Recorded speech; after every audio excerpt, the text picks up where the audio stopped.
The gavel hit hard, and the room went silent. The echo lingered. Fluorescent lights hummed. Somewhere, a pen clicked twice, nervous, sharp. Dozens of faces stared toward the long table where the air had turned electric. Kash Patel leaned forward, his smirk spreading like wildfire. He adjusted his mic, tilted his head, and let out that low, knowing laugh, the kind that cuts without words. I didn't realize law school had lowered its standards this much. Whispers broke the silence. A few chuckles, quick, stifled, darted through the room like sparks. Someone coughed, trying to hide their grin. Jasmine Crockett didn't move. Her hands stayed still on the desk. Her eyes didn't blink. Patel glanced around, pleased. He'd drawn blood, or so he thought. Every camera leaned in. Every lens waited for her to snap. But she didn't. The moderator cleared his throat, unsure whether to intervene. The wall seemed to lean closer. Patel tapped his papers with mock patience. "It's okay, Congresswoman. Take your time. Maybe call a lawyer for help." The insult landed. And then, nothing. No reply. Just her calm, steady stare cutting through the noise. The smirk on his face twitched. Patel shifted, trying to fill the silence. He looked powerful a moment ago. Now he just looked loud. The cameras loved it. The tension was currency. One reporter whispered, "She's waiting. Oh, she's waiting for something." The clock ticked once, then again. Even the air seemed to wait. A faint sound, a breath through the mic. Crockett's lips parted slightly, but no words came. Not yet. Patel leaned back, confident again. He thought her silence meant surrender. He didn't know it was strategy. He didn't know it was the quiet before a storm. The gavel struck once more, and still, silence. Tighter, sharper. No one knew that the silence before her answer would become the sound heard across America. Under the bright lights of the committee room, every smirk was a weapon. The cameras weren't just rolling, they were hunting. Every blink, every breath, every twitch of a smile would be captured, replayed, judged. It wasn't just a hearing, it was theater. Washington's favorite kind, where power dressed itself in politeness and ambition hid behind microphones. Kash Patel sat at the witness table, the spotlight kissing his confidence. He adjusted his tie with deliberate ease, flashing that polished grin that had disarmed tougher rooms before. Former Trump advisor, legal bulldog, loyal soldier of controversy. Across from him, Jasmine Crockett leaned slightly forward, pen in hand, eyes sharp but calm. A freshman congresswoman, a lawyer who'd seen real battles long before she entered this one. She wasn't here for a show, but the show had already begun. A chair squeaked, louder than words. The staffers exchanged notes under the table. Whispers floated through the air like coded smoke signals. One aide muttered, "Patel's going to test her."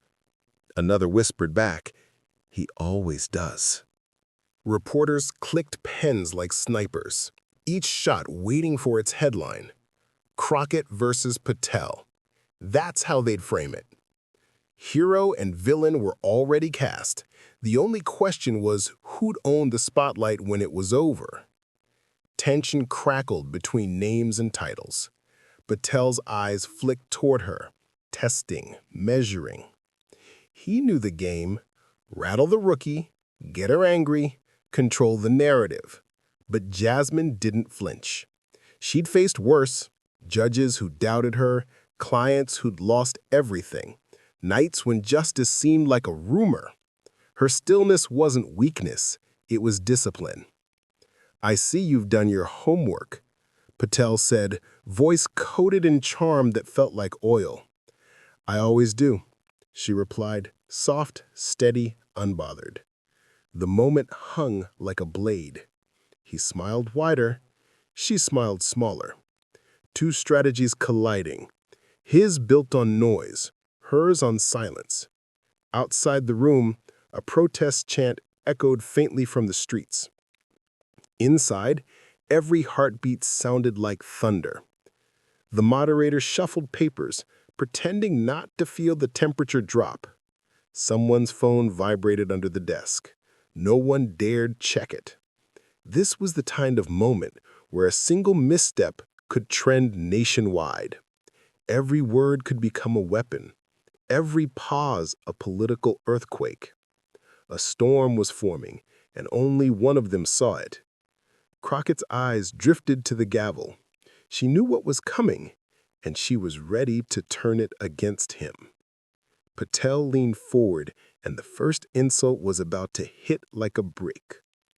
Kash Patel wasn't just confident, he was addicted to the sound of his own certainty. In Washington, confidence is currency, and Patel had been rich for years. He built his name in courtrooms first, a young prosecutor who learned early that aggression wins headlines. His voice carried that rhythm of someone used to getting the last word. Every question he asked was a trap. Every pause a calculated performance. The grin was his armor, the smirk his trademark. He'd smile while slicing an opponent to pieces. "If you can't stand the fire," he once told a rival, "you don't deserve the microphone." People called him sharp, fearless, loyal, and sometimes dangerous. His loyalty to former President Trump turned him into a political weapon. He didn't just serve, he fought, defended, and attacked. He thrived on chaos because chaos made him relevant. Every pause was calculated, every insult rehearsed, every moment of anger he inspired intentional.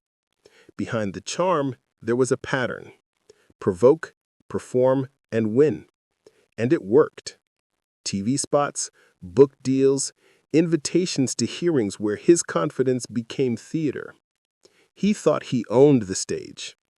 In private, aides described him as tireless, always on, always convinced the next confrontation would be another victory speech waiting to happen.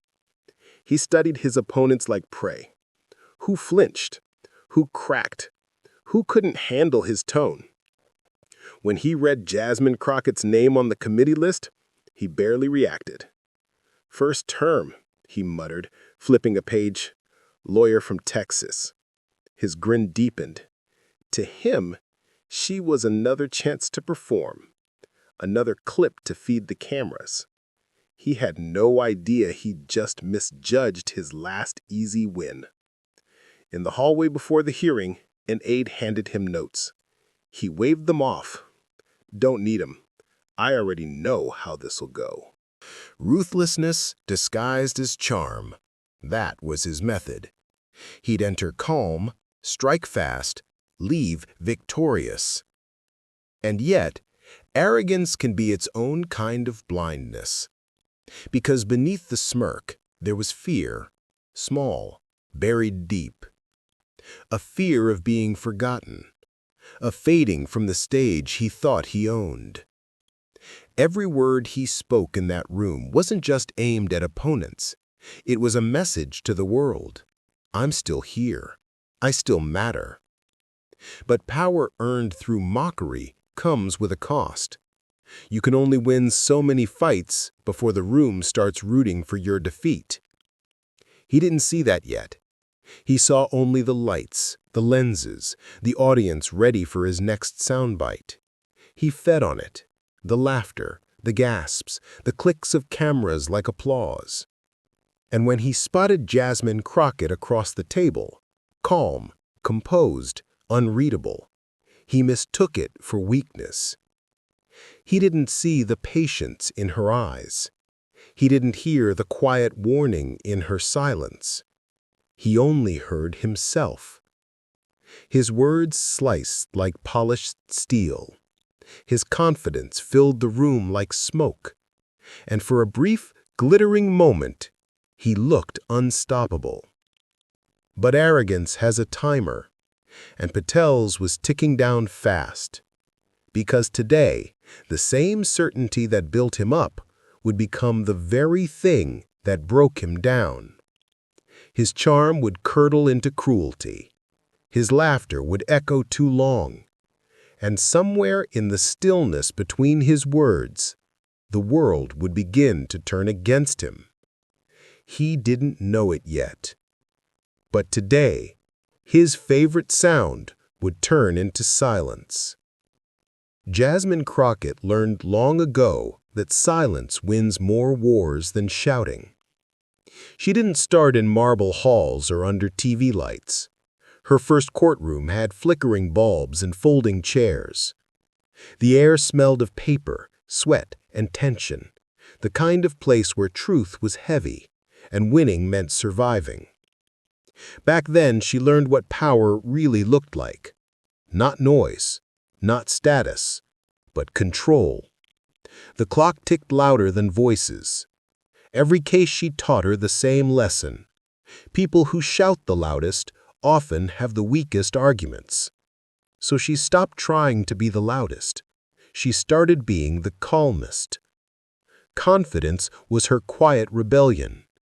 Every cross-examination, every ruling, every night buried in case law, it built armor around her. And behind that calm exterior, there was a strategy. She wrote her rebuttals like battle plans, meticulous, deliberate, precise. While others rehearsed insults, she studied the rules. While others chased applause, she chased truth. There were nights she sat alone in her office, lights dim, stacks of notes scattered like storm debris, coffee cold, pen tapping. Her phone buzzed. Campaign texts, interviews, meetings.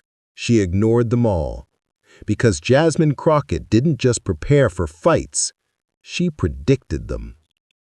"They'll come at you for your age, your tone, your confidence," her mentor once warned. "Then I'll use every one of those against them," she replied. Years later, that promise still guided her, a vow to never lose composure no matter how sharp the attack. In court, she'd watched arrogance implode. She'd seen men underestimate her, misread her restraint as fear, and collapse under the weight of their own egos. Patience, she discovered, was a weapon with no fingerprints. So when she entered that hearing room to face Kash Patel, she didn't see a monster. She saw a pattern. She'd faced it before, the smirk, the swagger, the dismissive tone. Her mind replayed old lessons. Wait. Watch. Let the overconfident burn through their own oxygen. Every insult was a spark she refused to feed. Yet. She glanced at Patel across the room. His voice carried the energy of someone too sure of himself.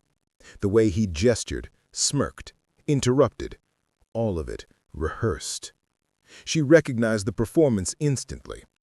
Her silence wasn't surrender. It was set up. She took notes quietly as he spoke, circling words, underlining lies. Not one flicker of emotion crossed her face. Even when he looked directly at her, daring a reaction, she gave him nothing. That nothing unnerved him more than any insult could have. Because Crockett understood something Patel didn't. Power doesn't always announce itself. Sometimes it waits, patient, invisible, inevitable. Behind her calm, her thoughts were sharp as glass. She knew exactly when to strike. Not too soon, not too late. Timing was everything. The longer he talked, the deeper he buried himself. Each word became rope, and she was letting him tie the knot. Her staff watched in silence. They'd seen that look before. Stillness that meant calculation. When Jasmine Crockett went quiet, it was never uncertainty. It was precision. She flipped one last page of her notes. On it, a single line she'd written that morning. "Stay calm until he forgets you're dangerous." The air in the room had changed. The hearing wasn't over yet, but something had shifted. Reporters leaned closer. Even Patel began to sense it, though he couldn't name it. A strange kind of tension settled over the room, soft but unrelenting, the way the tide pools before a wave crashes. Crockett didn't move, didn't smile, didn't blink. Because when the storm came, and it would, she wanted him completely off guard. She wasn't there to win an argument. She was there to expose arrogance. And sometimes the best way to expose it is to let it speak until it traps itself. Her fingers brushed the microphone lightly, a ghost of motion. Not yet. Soon. And now her silence was about to strike louder than Patel's words ever could. Patel leaned back in his chair, his tone dripping with mockery. "You call that legal reasoning?" The words hit the air like a slap. A few people laughed, quick, nervous, unsure whether they were supposed to. The laughter died halfway. Jasmine Crockett didn't flinch. Her pen rested between her fingers, motionless. The hum of the room turned to a low, uneasy murmur. Patel leaned forward, chasing the reaction. He smelled victory, the same kind he'd claimed a dozen times before. His grin was wide, rehearsed, self-assured. "I've seen interns argue better cases," he said, chuckling under his breath. A few heads turned away, embarrassed for him. But he didn't notice. He was too busy talking, too proud to see the silence sharpening around him. Every camera leaned in. The lights glittered off polished tables and restless faces. Patel thought he owned the room, but the room was quietly turning on him.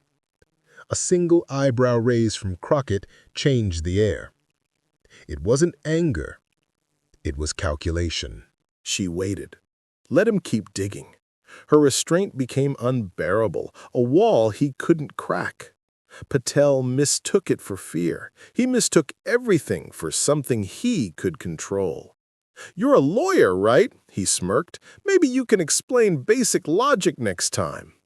The insult hung there, too long, too sharp.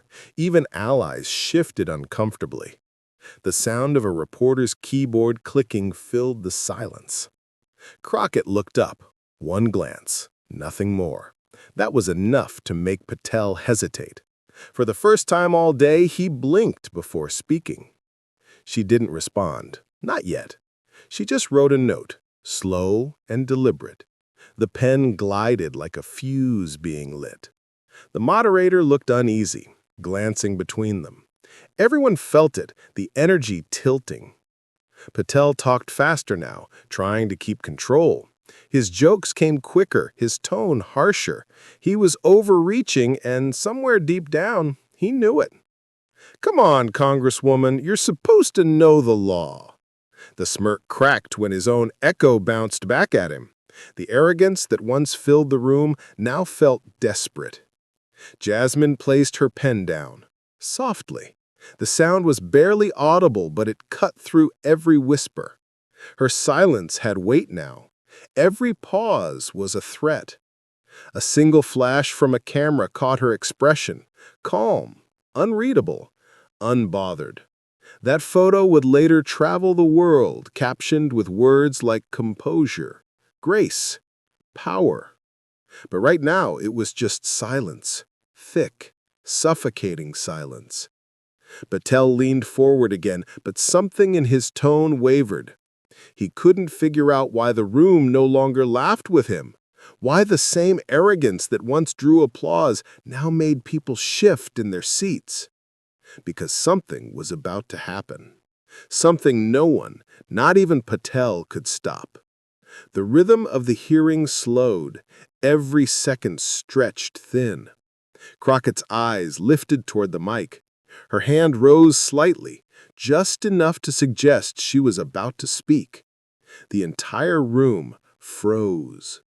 She smiled, and the smile said everything. The strike was coming.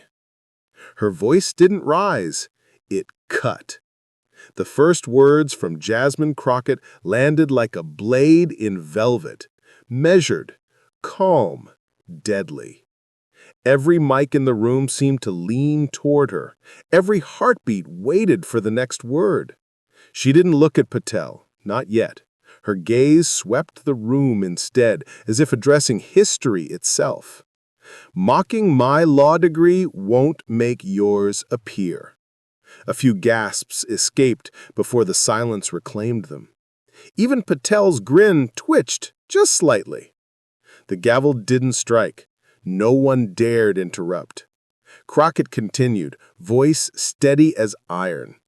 The purpose of this hearing is oversight, not overacting. If anyone here confuses one for the other, she paused, letting the words breathe. I'd suggest a refresher course on both. Laughter flickered, nervous, then unstoppable. Reporters clicked pens like lightning bolts, cameras flashed, and Patel blinked, that single, human hesitation that told the whole story. He tried to interrupt, but she lifted one finger. The gesture alone silenced him. I don't raise my voice. I raise facts. The crowd leaned forward. Every sentence became rhythm, every pause punctuation. Patel's papers rustled as he fumbled to respond. She didn't give him the chance. You mentioned interns, she said, tone smooth but slicing. Funny thing about interns, they're still learning. What's your excuse? The air split open. Whispers broke out. The smirk finally broke. He tried a chuckle, forced and brittle. Congresswoman. She cut in, precise as a scalpel. Mr. Patel, I've argued in courts where stakes were higher than your ego. If arrogance were evidence, you'd have a full case. That was it. The explosion. The audience, even her opponents, couldn't hide the reaction. Hands covered smiles. Some shook their heads, half in disbelief, half in awe. Patel blinked again. Once. Twice. The sound of defeat. She kept going, not gloating, just methodical. 1, your timeline is wrong. 2, your citation is incomplete. 3, your accusation lacks foundation. Each number landed like a drumbeat. Facts, she said, tapping her papers, don't flinch when shouted at. The words echoed across the hall. Even the reporters stopped typing to listen. Patel sat back, arms crossed tight, a man who'd lost his rhythm. His confidence was melting under fluorescent light. For the first time, he looked smaller. Crockett turned toward the chair, then the audience.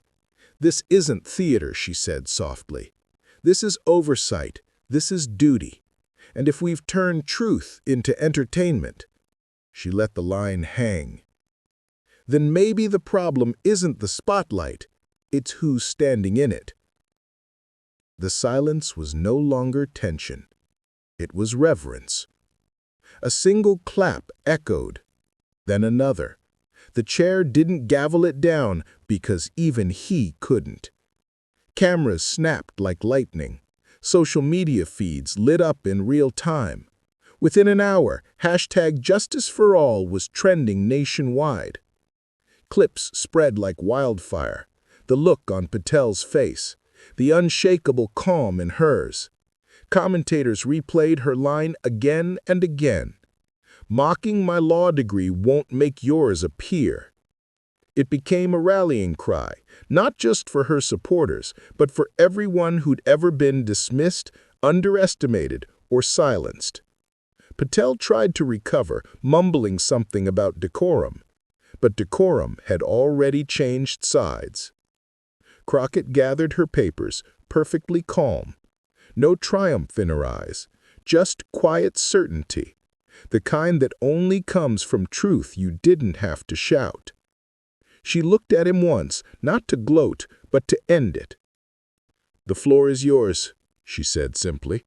And somehow that was the cruelest mercy of all, because the floor was the last place he wanted to be. He stared down at his notes, the words now meaningless. The cameras caught it, the shift, the unraveling, the once unshakable smirk replaced by silence. Every person in that room knew what they had just witnessed. Not a debate, a dismantling, a turning of the tide. She stood, her blazer catching the light like armor. A slow exhale, a small satisfied nod. Then she turned to leave. The crowd parted instinctively. Every flash, every whisper followed her steps. Behind her, Patel sat frozen, still trying to understand what happened. He came for dominance. He left with a lesson. Because sometimes power doesn't roar. Sometimes it whispers and wins anyway. Crockett paused at the doorway, just for a heartbeat. She didn't look back, didn't need to. The silence she left behind said everything. But the real storm wasn't the argument, it was the reaction that followed. By sunset, her words had traveled farther than Patel's career ever had. It started as a clip, 10 seconds of silence, one sentence, and a man forgetting how to blink. Then it spread like wildfire. Screens glowed with her face. Phones buzzed across time zones. The hearing room that morning was now the world's stage. Cable anchors replayed the moment frame by frame. Commentators dissected her tone, her timing, the calm precision of her strike. One called it a masterclass in composure. Another simply said, "That's how you end a performance." Meanwhile, Patel's usual defenders spoke slower than usual. The charm that once carried him through controversy now looked like empty bravado. Clips hit 1 million views before midnight. #JusticeForAll wasn't just trending. It was climbing past sports scores, past entertainment news, past politics itself. Every replay made the silence more powerful, because silence, this time, had spoken louder than 1,000 sound bites. In offices and cafes, people whispered about it. She didn't even raise her voice. Did you see his face when she said it? Finally, someone didn't take the bait. The headline wrote itself. Crockett turned hearing into history. For once, the story wasn't about scandal. It was about composure. And in Washington, that was revolutionary. Patel stayed offline for a while. Aides issued short statements, taken out of context, misunderstood exchange. But the narrative was already written. The smirk that once symbolized control now looked like empty bravado. Jasmine Crockett said nothing. No interviews, no victory laps. Just a brief tweet, back to work. 3 words, and the internet lost its mind again. Her restraint became legend overnight. Commentators called it political aikido, a reversal powered by patience. Late-night shows replayed the moment with dramatic music. Clips were edited, remixed, turned into memes. Even those who barely followed politics recognized her face now, steady, sharp, unshaken. Applause came from unexpected corners, journalists, rivals, even former skeptics. One veteran lawmaker said off camera, "That's how you handle arrogance. You let it implode."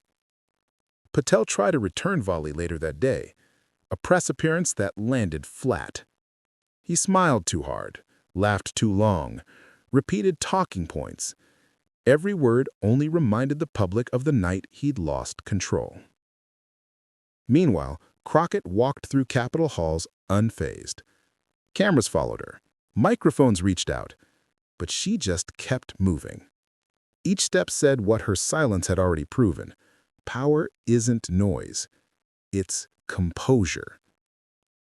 By the week's end, pundits were writing retrospectives on when moments redefined careers, on how a freshman representative outclassed a veteran operative.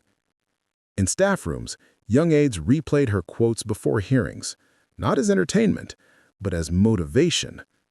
Someone even printed her line, "If arrogance were evidence, you'd have a full case," and taped it to a door. The shift wasn't just political, it was psychological. The balance of power had tilted toward patience, toward clarity. Inside Patel's camp, the tone was panic wrapped in denial. He still smiled on camera, but off it, the silence grew heavier by the hour.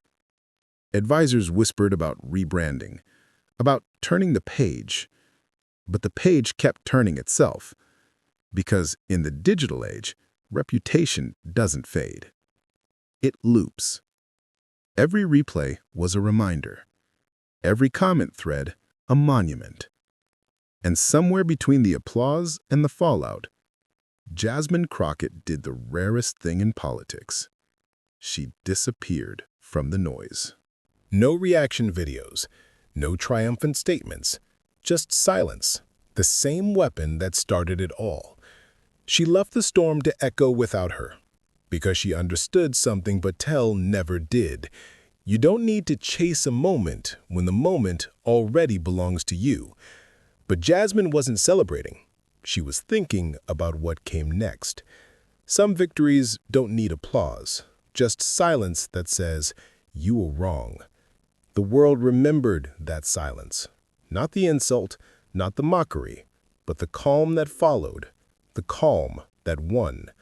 For days, pundits kept replaying the moment, not for entertainment this time, but for education. Because what Jasmine Crockett showed that day wasn't just wit, it was discipline, the kind that makes arrogance crumble without ever raising its voice. The world remembered the pause, not the punch. In a culture addicted to outrage, her stillness became an act of rebellion. She didn't fight the fire. She starved it of oxygen. Every glare turned into respect. Every critic had to admit it. Composure had beaten chaos. Even Patel's supporters, though loyal, couldn't escape the optics. He'd mocked. She'd taught. He tried to dominate. She defined the stage. The hearing was over, but the lesson had just begun. She reminded everyone watching, justice isn't noise, it's clarity. It's patience that burns hotter than anger. Control is the highest form of power, and she proved it. Because Crockett didn't just defend herself, she reframed the fight. She took a moment built on insult and turned it into instruction. One voice steady, one voice loud, and history sided with the quiet one. Control became her legacy, not headlines, not hashtags, but balance under pressure. In a world of sound bites, she delivered substance. Even the commentators softened their tone when they spoke her name. You could hear it, the respect woven through the words. Not fear, not hype, respect. Students replayed her hearing in law schools, clips played in media ethics classes. How to win without shouting, one professor labeled it. Because she had shown something politicians rarely do, that leadership is composure under humiliation. Patel's downfall wasn't that he was wrong. It's that he was loud about being wrong. His arrogance collapsed under the weight of her restraint. He lost not in words, but in contrast. The moment became myth. Crockett's calm expression was printed on posters, captioned with her sharpest line. "I don't raise my voice, I raise facts." And even months later, when new controversies filled the air, people remembered the silence, the stillness, the look that said more than a speech ever could. Because dignity doesn't trend, it endures. Reporters asked if she'd do anything differently. Her answer was simple. No, the truth doesn't need volume. That line alone hit harder than any comeback. It wasn't defiance, it was peace. And maybe that's why it mattered so much. In a room built on power plays, one person proved power could be quiet. That control wasn't weakness, it was dominance in disguise. The story stopped being about a hearing and became a mirror. For every viewer who'd ever been underestimated, for every woman told to calm down, for every professional mocked for their patience instead of praised for it, this was their victory too. Because Jasmine Crockett didn't just silence a man, she silenced a mindset. She showed that the loudest voice isn't always the strongest.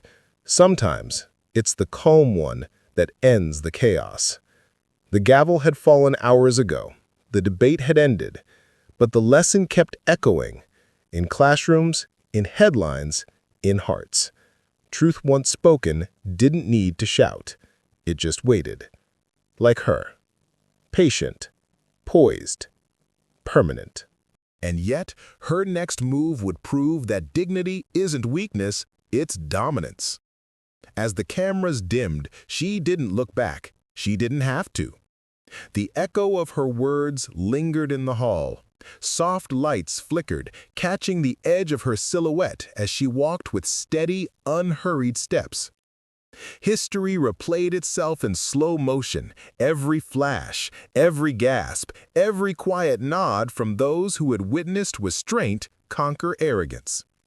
Patel remained at the table, frozen in reflection, while the room's energy shifted around him. Applause came quietly, respectful, almost reverent, and for once, justice trended. Jasmine Crockett didn't speak. She didn't need to. Her presence, her poise, and the undeniable truth she had delivered spoke louder than any argument ever could. Respect isn't demanded, it's earned. The world outside would replay the moment, dissect it, learn from it. Inside, she carried herself forward, mission intact, dignity unbroken, lessons delivered. If you believe dignity can still win in politics, hit subscribe, because this was only the beginning. The gavel had fallen, the story wasn't over, but the legacy had begun.